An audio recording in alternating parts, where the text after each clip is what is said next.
Hello दोस्तों, study with concept के इस स्टडी प्लेटफॉर्म पर आपका बहुत बहुत स्वागत है। और साथ ही स्वागत दोस्तों हमारी इस प्रीवियस ईयर क्वेश्चन पेपर की सीरीज में, जिसमें हम पॉलिटी के क्वेश्चन ले रहे हैं दोस्तों। तो आज स्टार्ट करते हैं। फर्स्ट क्वेश्चन क्या कह रहा है कि 2022 में यूपीएससी प्री में आया हुआ क्वेश्चन है दोस्तों।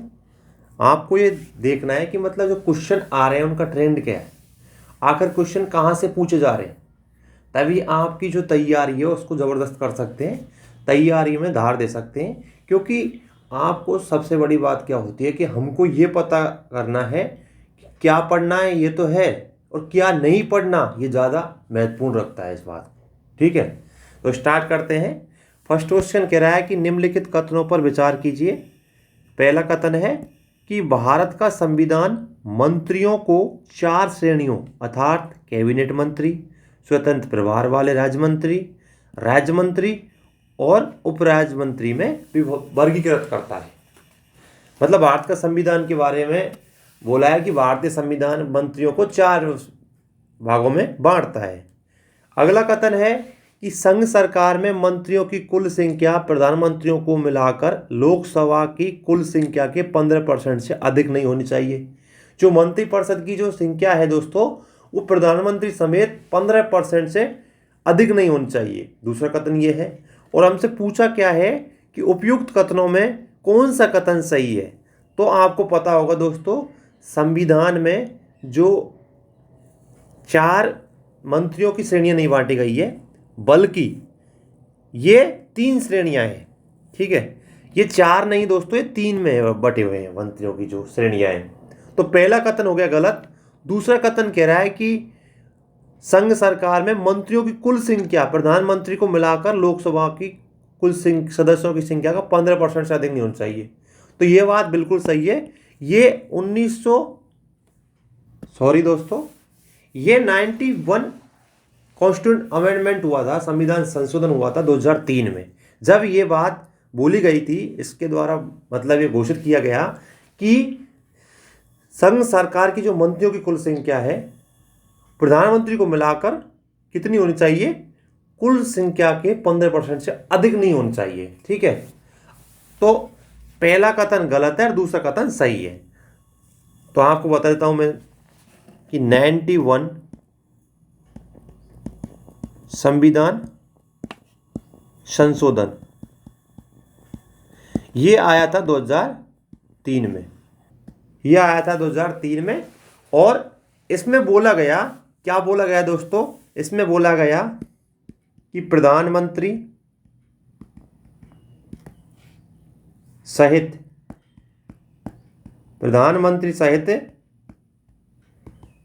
मंत्रिपरिषद, प्रधानमंत्री सहित मंत्रिपरिषद के सदस्यों की कुल संख्या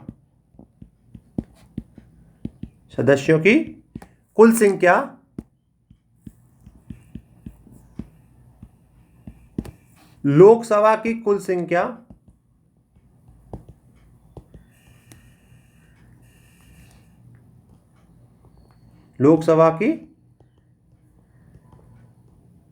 संख्या के 15% से अधिक नहीं होगी, ये बोला गया।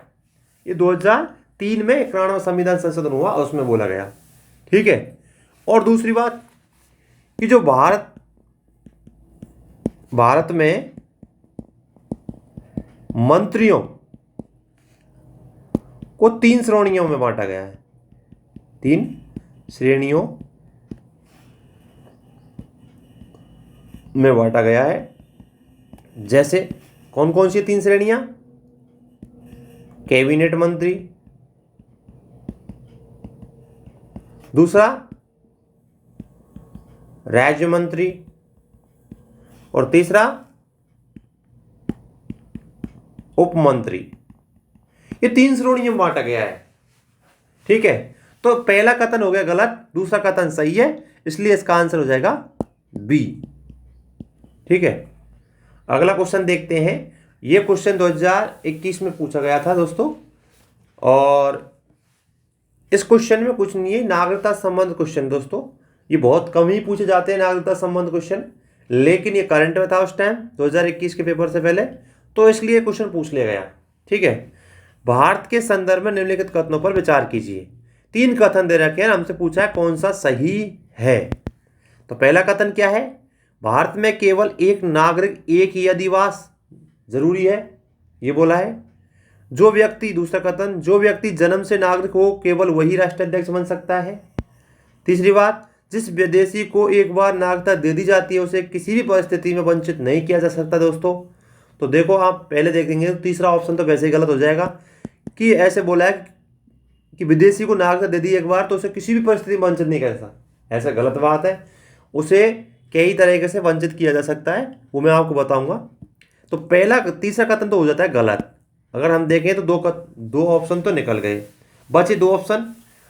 पहले कथन को देखिए आप, भारत में केवल एक नागरिक और एक ही अधिवास की बात करी गई है, तो ये बात बिल्कुल सही दोस्तों। जबकि अमेरिका में दोहरी नागरिकता का प्रावधान है, लेकिन इंडियन कॉन्स्टिट्यूशन जो है, भारतीय संविधान जो है, उसमें बोला गया है कि भारतीय नागरिक को केवल एक ही नागरिकता दी गई है, इसलिए ये पहला कथन सही है दोस्तों।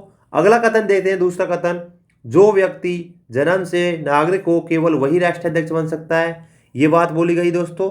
तो आपको पता ही होगा दोस्तों कि ये जरूरी नहीं कि जो जन्म से ही नागरिक है वही राष्ट्राध्यक्ष बन सकता है, जो नागरिकता प्राप्त करता है वो भी राष्ट्रपति बन सकता है। राष्ट्राध्यक्ष का मतलब इंडिया में राष्ट्रपति होता है दोस्तों, तो इसलिए दूसरा कथन भी गलत है। और हमसे बोला है कौन सा कथन सही है, तो बचा पहला कथन, तो पहला कथन इसमें सही है दोस्तों। अब आपको इसके बारे में बता देता हूं मैं आपको कि पहली बात तो क्या है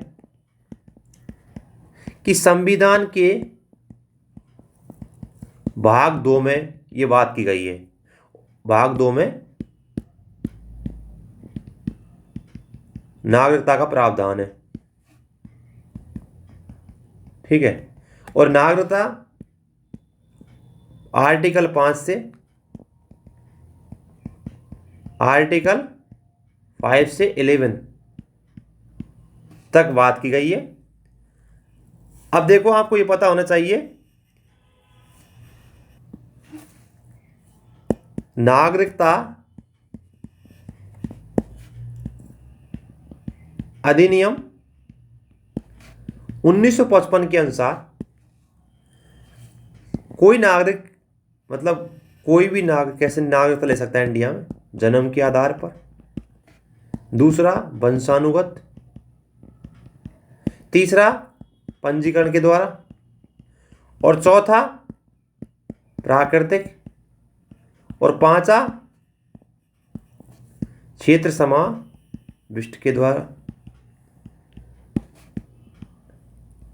आधार पर। 5 प्रकार से भारतीय संविधान के मतलब नागरिकता अधिनियम के 1955 के द्वारा यह बताया गया है कि 5 प्रकार से कोई भी नागरिक भारतीय नागरिकता ले सकता है दोस्तों। अगली बात कि भारतीय संविधान नागरिकता से वंचित कैसे कब करता है, भारतीय नागरिकता से वंचित मतलब नागरिकता को समाप्त कैसे, कौन कौन से तरीके हैं, किन किन को नागरिकता से वंचित किया जा सकता है। तो पहला क्या है दोस्तों, जो संविधान के प्रति निष्ठा न रखने वाला हो अथवा संविधान में आस्था नहीं रखता हो,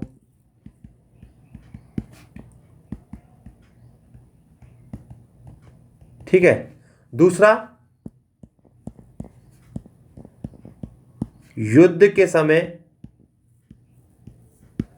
जो शत्रु देश होते हैं, शत्रुओं की सहायता करने वाला व्यक्ति हो, उससे नागरिकता छीनी जा सकती है, व्यक्ति को वंचित किया जा सकता है नागरिकता से। तीसरा क्या है दोस्तों, तीसरा है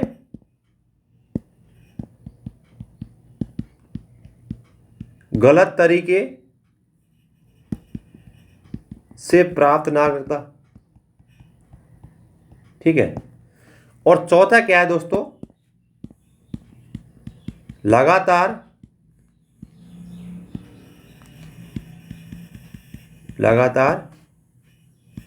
7 वर्षों तक भारत के बाहर रहता हो, तो उसे भी नागरिकता से वंचित किया जा सकता है। पांचवा क्या है दोस्तों, कि कोई भारतीय नागरिक है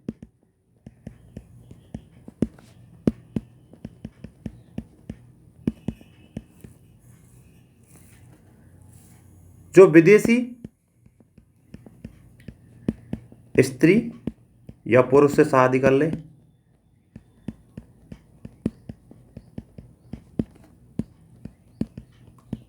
तो वो वहां की नागरिकता ग्रहण कर लेगा दूसरे देश की, और भारतीय नागरिकता उसे छोड़नी पड़ेगी। तो इस प्रकार से भारतीय नागरिकता से वंचित किया जा सकता है किसी व्यक्ति को।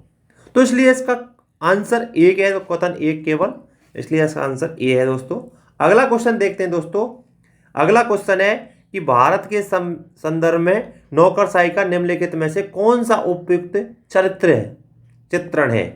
अभी नौकरशाही को लेकर क्वेश्चन है दोस्तों, जो एडमिनिस्ट्रेशन जो होती है उसके बारे में दोस्तों। तो पहला कथन क्या तरह का है, पहला कथन है, मैं कलर चेंज कर देता हूं। पहला कथन है ये, संसदीय लोकतंत्र की व्याप्ति को विस्तार देने वाला अभिकरण, तो ऐसा तो नहीं है। संघीय ढांचे को सुदृढ़ करने वाला अभिकरण, ये भी नहीं।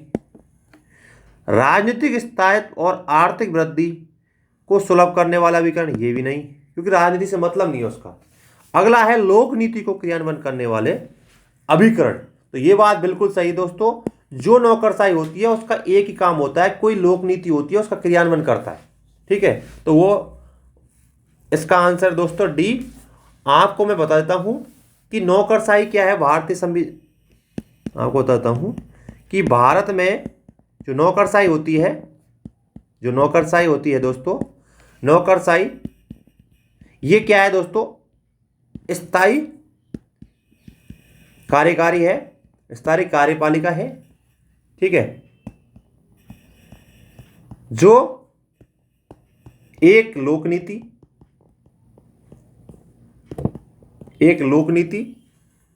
का कार्यान्वयन करने का कार्य करती है।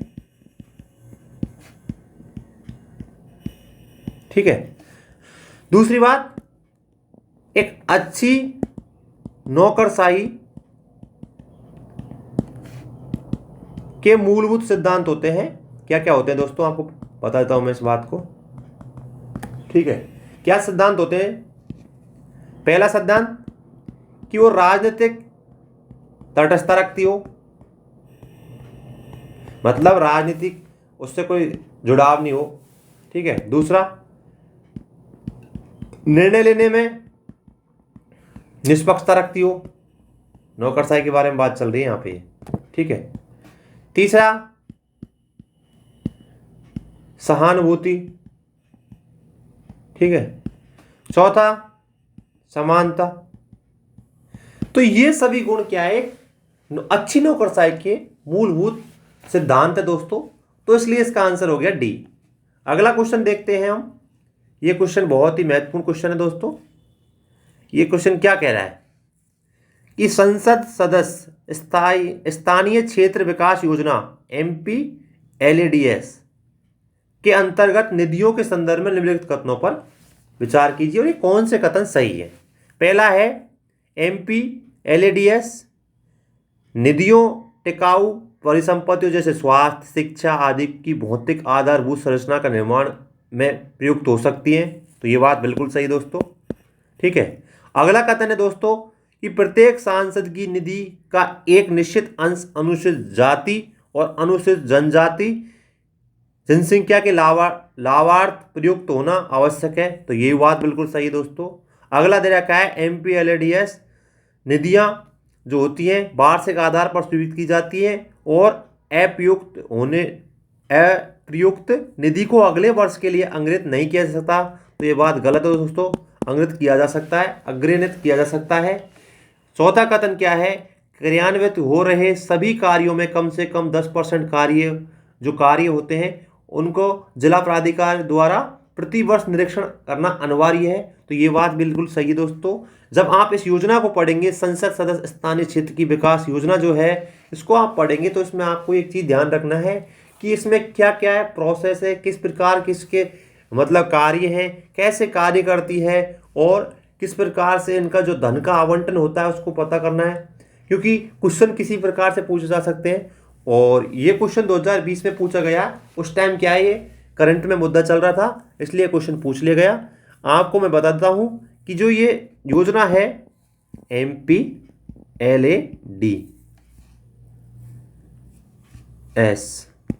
जिसे हिंदी में बोलते हैं हम दोस्तों इस संसद सदस्य स्थानीय क्षेत्र विकास योजना। तो ये जो योजना है दोस्तों, ये योजना केंद्रीय क्षेत्र की योजना है तो, ठीक है। दूसरी बात क्या है दोस्तों, जो ये योजना है ये क्या है, जो संसद सदस्य होते हैं, संसद सदस्यों को प्रतिवर्ष 5 करोड़ रुपए तक की राशि प्रदान करती है। इनको सांसदों को, ठीक है। तीसरी बात, जो MPLADS जो योजना है, इसके तहत जो आवंटित राशि होती है दोस्तों, आवंटित राशि वो क्या होती है दोस्तों, नॉन लैप्सेबल, लैप्स नहीं होती मतलब ये, ठीक है। तो ये चीज आपको पता होनी चाहिए। तो इस योजना के संसद सदस्य स्थानीय क्षेत्र विकास योजना के बारे में आपको पता होना चाहिए कि आखिरकार ये योजना होती क्या है, इसमें धन का आवंटन कैसे किया जाता है, इसमें क्या ये लैप्स हो जाती है क्या नहीं होती है, क्या जिलाधिकारी का इसमें कार्य क्षेत्र क्या होता है, कितने % जो ये संपत्ति होती है, जो ये राशि होती है 5 करोड़ प्रत्येक सांसद को दी जाती है, इसका 10% जिलाधिकारी द्वारा क्रियान्वित किया जाता है, उसका निरीक्षण किया जाता है। ये आपको पता होना चाहिए। आप जब इस योजना को पढ़ेंगे तो आपको सब डिटेल आ जाएगी समझ में। तो आपको क्या करना है दोस्तों, पहले एक काम करना है, इस योजना के बारे में पढ़ना है आज जाके तुरंत ही, तभी आपको क्वेश्चन समझ में आएगा, ठीक है। तो इसका आंसर हो गया दोस्तों डी, इसका आंसर हो गया डी। तीसरा जो कथन है इसमें गलत है दोस्तों। तो अगला क्वेश्चन देखते हैं हम। ये बहुत ही महत्वपूर्ण क्वेश्चन है और ये कई बार क्वेश्चन मतलब इन आयोगों से क्वेश्चन पूछे गए हैं और यहां आपको पता होना चाहिए कौन से आयोग की क्या सिफारिश थी, ठीक है। निम्नलिखित कथनों में से निम्नलिखित में से किस एक का यह सुझाव था कि राज्यपाल को उस राज्य के बाहर का प्रतिष्ठित व्यक्ति होना चाहिए और इसे एक ऐसा तटस्थ व्यक्ति होना चाहिए जिसके गहन राजनीतिक जुड़ाव ना हो या उसके हाल के कुछ पिछले वर्षों में राजनीति में भाग नहीं लिया हो। ये बात बिल्कुल सही है। ये बात कही थी, सरकारी आयोग आया था 1983 में, तब इसमें एक सिफारिश दी गई थी। तो आपको पता होना चाहिए कि पहला प्रशासनिक सुधार आयोग में क्या सिफारिश थी और राजमन्नार आयोग में क्या सिफारिश थी, संविधान के कार्य संचालन की समीक्षा हेतु राष्ट्रीय आयोग की जो क्या बोला था इन्होंने। सरकारी आयोग ने एक बात बोली थी, इसमें कई अनुशंसाएं दी थी, उन्होंने कई सिफारिशें दी थी। तो मैं आपको बताता हूं इसके बारे में। सरकारी आयोग ये 1983 में आया, ठीक है। इसकी अनुशंसाएं क्या थी ये आपको पता होना चाहिए। इनकी मेन चीज ये सिफारिश क्या क्या दी थी,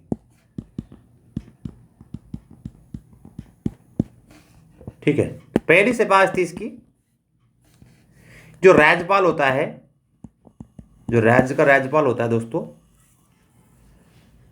राज्य के राज्यपाल जो होता है एक विशेष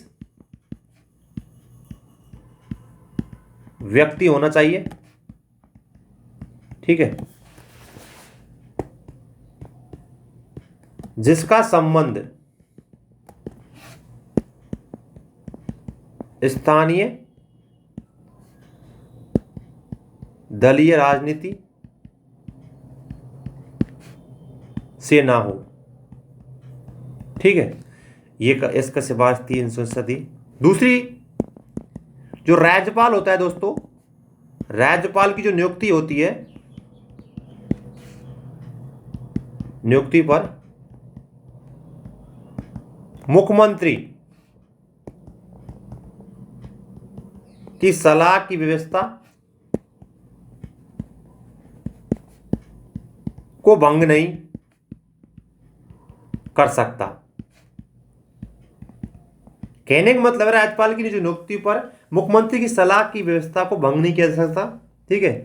तीसरी बात क्या है दोस्तों, तीसरी बात थी इसमें कि जो राज्यपाल होता है, राज्यपाल विधानसभा में बहुमत की स्थिति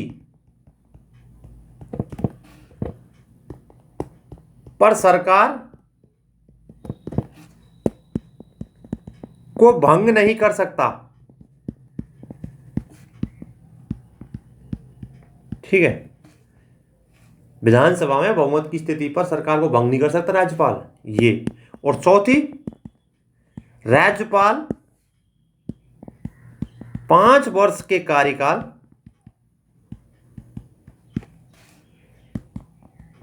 को बिना ठोस कारणों के अतिरिक्त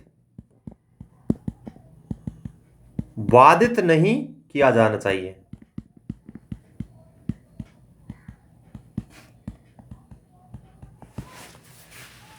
पांच वर्ष के कार्यकाल के बिना ठोस कारणों के अतिरिक्त बाधित नहीं किया जाना चाहिए उसके कार्यकाल को, राज्यपाल का जो कार्यकाल होता है।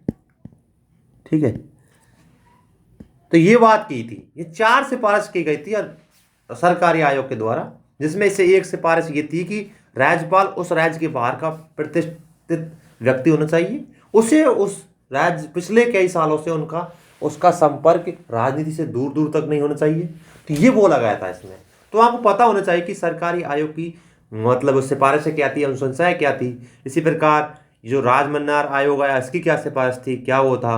पहला प्रशासनिक सुधार आयोग है, इसके बारे में पता होना चाहिए। ठीक है, अगला क्वेश्चन देखते हैं दोस्तों, बहुत ही अच्छा क्वेश्चन है। यूपीएससी 2018 में क्वेश्चन पूछा गया है। क्या बोला है दोस्तों कि भारत के राष्ट्रपति के निर्वाचन के संदर्भ में निम्नलिखित कथनों पर विचार कीजिए। पहली बात तो आपको पता होना चाहिए कि दोस्तों 2023 में राष्ट्रपति और उपराष्ट्रपति के चुनाव हुए हैं, तो इससे क्वेश्चन आ सकते हैं दोस्तों, क्योंकि उस टाइम भी 2017 में चुनाव हुए थे, मतलब निर्वाचन हुआ था राष्ट्रपति और उपराष्ट्रपति का। इसी प्रकार इस पिछले वर्ष भी पूछे मतलब हुआ है, तो इस साल के क्वेश्चन है यूपीएससी प्री में, क्वेश्चन पूछे जा सकते हैं दोस्तों। पहला क्वेश्चन का कथन क्या है कि प्रत्येक एमएलए के जो वोट होता है उसका मूल्य अलग अलग राज्यों में अलग अलग होता है। ठीक है, अगला क्या कह रहा है, लोकसभा के सदस्यों का वोट का मूल्य राज्यसभा के सदस्यों के वोटों के मूल्य से अधिक होता है। अब देखो, आपको पता होना चाहिए, पहली बात क्या पता होनी चाहिए दोस्तों, कि संविधान में भारत का जो राष्ट्रपति है, भारत के राष्ट्रपति के निर्वाचन के बारे में आर्टिकल 54 में बात की गई है, 54 में बात की गई है। और एक जो विधायक होता है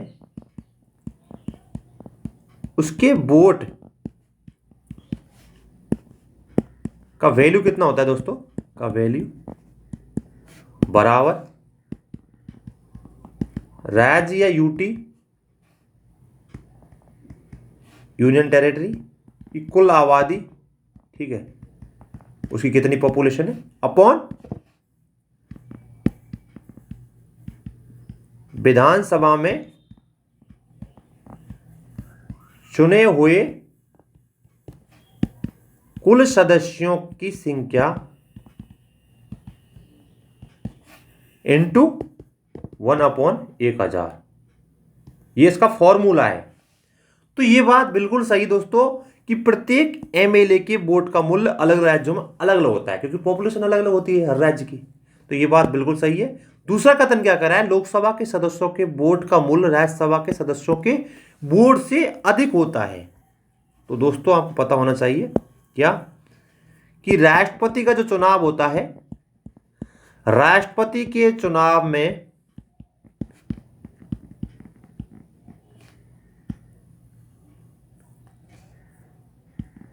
जो विधायकों का जो मत होता है के मूल्य अलग अलग राज्यों में तो अलग अलग होते हैं। ये बात बिल्कुल सही, पहला कथन तो जिसके बारे में मैं बोला अलग होता है। दूसरी बात, जो दूसरा कथन है उसके बारे में बताता हूं मैं आपको। जो राष्ट्रपति होता है, राष्ट्रपति का जो चुनाव होता है, चुनाव में जो सभी सांसद होते हैं, चाहे वो राज्यसभा से चुने गए हो चाहे लोकसभा से चुने गए हो, उनके मतों का मूल्य, मत का मूल्य जो होता है, उनके सांसदों के मतों का मूल्य समान होता है। और इस कथन में क्या बोला गया हमसे बोला गया कि राज्यसभा के जो लोकसभा के सदस्यों के वोट का मूल्य राज्यसभा के वोटों के मूल्य से अधिक होता है। तो ये बात गलत है दोस्तों, दोनों का मूल्य समान होता है। सांसद कोई सा भी हो, चाहे वो लोकसभा चुना गया चाहे वो राज्यसभा चुना गया, तो दूसरा कथन गलत हो जाता है और पहला कथन सही हो जाता है दोस्तों। पहला कथन इसलिए सही हुआ है क्योंकि अलग अलग राज्यों की पॉपुलेशन भी अलग अलग है। जब हम विधायक के वोट का मूल्य निकालते तो उसका एक फॉर्मूला होता है कि राज्य या यूटी की कुल आबादी अपॉन विधानसभा में चुने गए कुल सदस्यों की संख्या इंटू 1/1000। तो जितनी पॉपुलेशन होगी उसका मूल्य भी अलग अलग होगा दोस्तों। ठीक है, अगला क्वेश्चन देखते हैं दोस्तों। अगला क्वेश्चन क्या कह रहा है, यूपीएससी 2018 में क्वेश्चन पूछा गया था।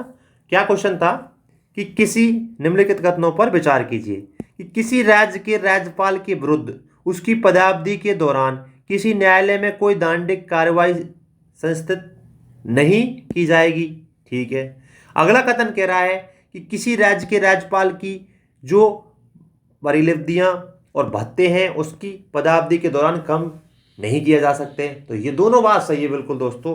कैसे सही है, इसका आंसर होने को तो सी है। कैसे, देखो दोस्तों, आपको मैं बताता हूं। जो सिविल कानून होते हैं, सिविल कानून, देखो अगर मान लेते हैं बात चल रही है कि कोई भी दंडिक कार्रवाई नहीं की जा सकती जो वो पद पर है, ठीक है, तो एक बात आपको बताता हूं मैं जानकारी के लिए। जो सिविल कानून होते हैं, संबंधी कार्रवाई तो की जा सकती है, प्रारंभ की जा सकती है,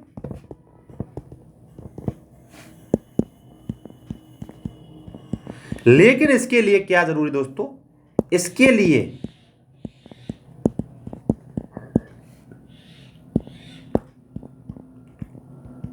2 महीने के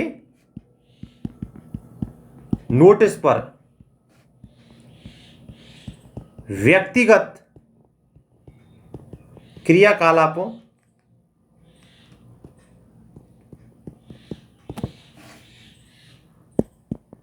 पर उसके विरुद्ध ये बात जो मामला दर्ज होना चाहिए। 2 महीने का नोटिस देना होगा उससे पहले। ठीक है, तो ये बात बिल्कुल सही है कि उसके जो कार्यकाल के दौरान कोई दंडिक कार्रवाई स्थापित नहीं की जा सकती। यहां बात चल रही है सिविल कानून से संबंध, उसके लिए भी 2 महीने का प्रावधान है दोस्तों। दूसरी बात कि किसी राज्य के राज्यपाल की जो भत्ते हैं, प्रालिब्धियां हैं, वो पदावधि के दौरान कम नहीं की जा सकती। बिल्कुल बात सही है। तो ये दोनों बात सही दोस्तों, इसलिए इसका आंसर हो गया सी। अगला क्वेश्चन देखते हैं। ये 2016 में यूपीएससी प्री में क्वेश्चन पूछा गया था, बड़ा इजी क्वेश्चन है। निम्नलिखित कथनों पर विचार कीजिए।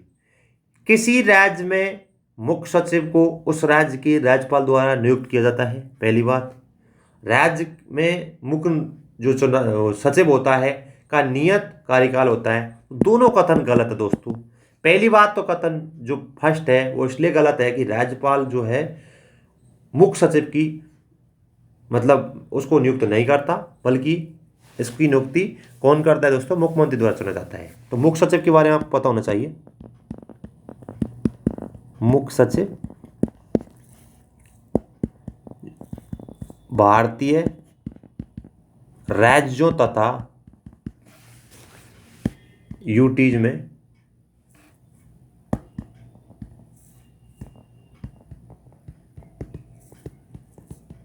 सिविल सेवाओं का क्या होता है दोस्तों, वरिष्ठतम वरिष्ठतम पद होता है ये मुख्य सचिव वाला। ठीक है।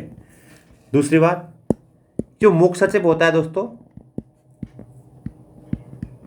वो मुख्यमंत्री द्वारा चुना जाता है।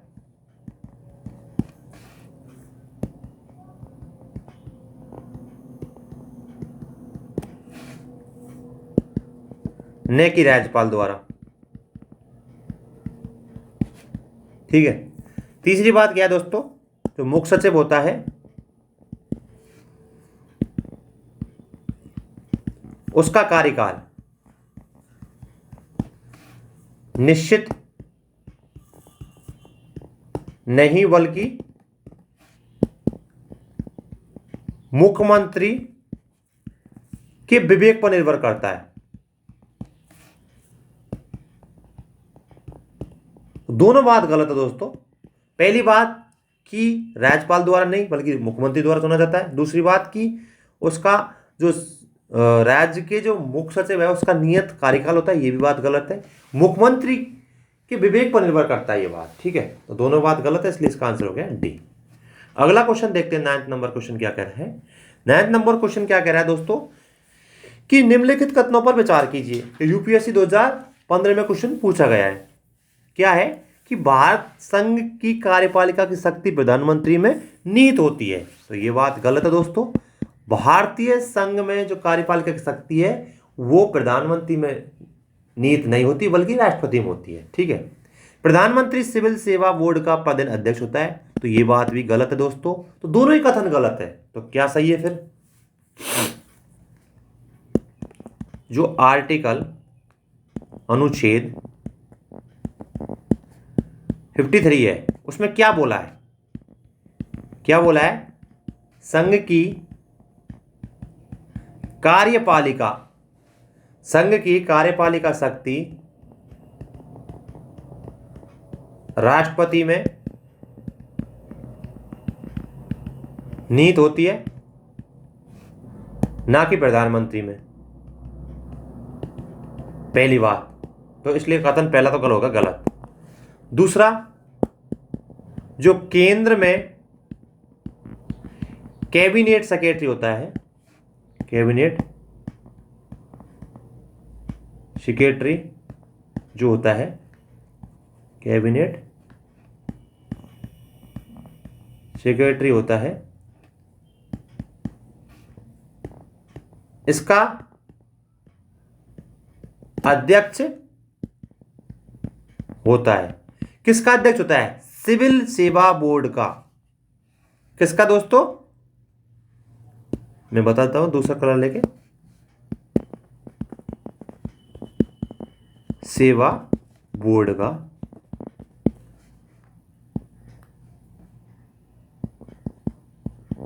सिविल सेवा बोर्ड का अध्यक्ष होता है कैबिनेट सेक्रेटरी जो होता है। और इसमें यही तो बोला है कि प्रधानमंत्री सिविल सेवा बोर्ड का अध्यक्ष होता है, गलत बात है।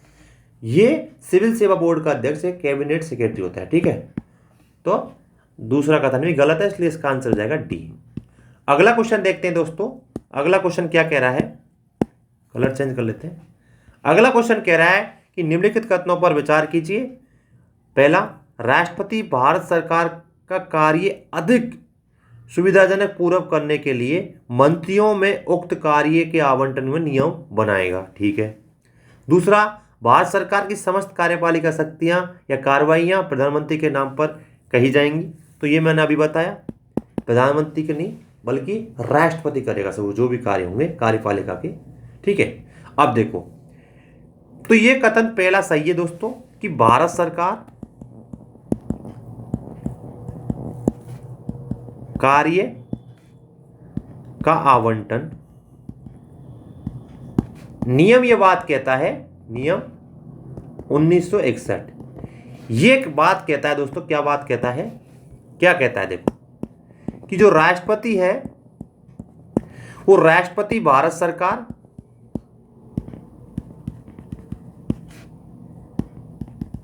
का कार्य अधिक सुविधाजनक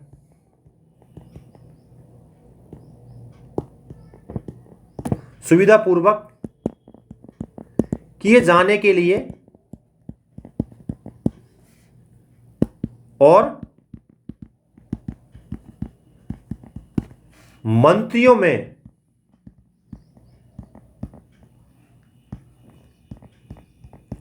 उक्त कार्य के आवंटन के लिए नियम बनाएगा। ये बात कौन क्या कह रहा है कि भारत सरकार कार्य का आवंटन नियम 1961 ये बात कहता है। तो पहला कथन बिल्कुल सही है। दूसरा कथन गलत क्यों है दोस्तों? क्योंकि मैंने अभी थोड़ी देर पहले आपको बताया था कि आर्टिकल 77 ये बात कहता है, आर्टिकल 77 कि जो संघ की कार्यपालिका होती है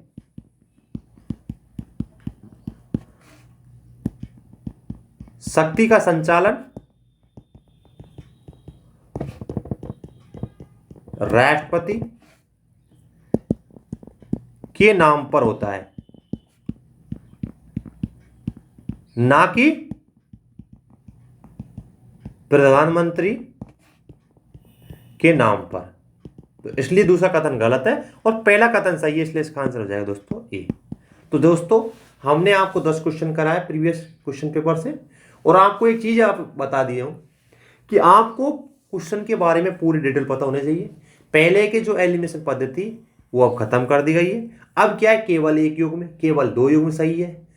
इसलिए आपको क्या होना है कि जैसे मैंने आपको कार्यपालिका संबंध क्वेश्चन बताए, जैसे राज्यपाल संबंध क्वेश्चन बताए, जैसे कोई आयोग से बात क्वेश्चन पूछा गया, जैसे सरकारी आयोग आया था ये क्वेश्चन अभी थोड़ी देर पहले, उसकी सिफारिशें क्या थी, ठीक है, ये आपको पता होना चाहिए। तो धन्यवाद दोस्तों यहाँ तक बने रहने के लिए।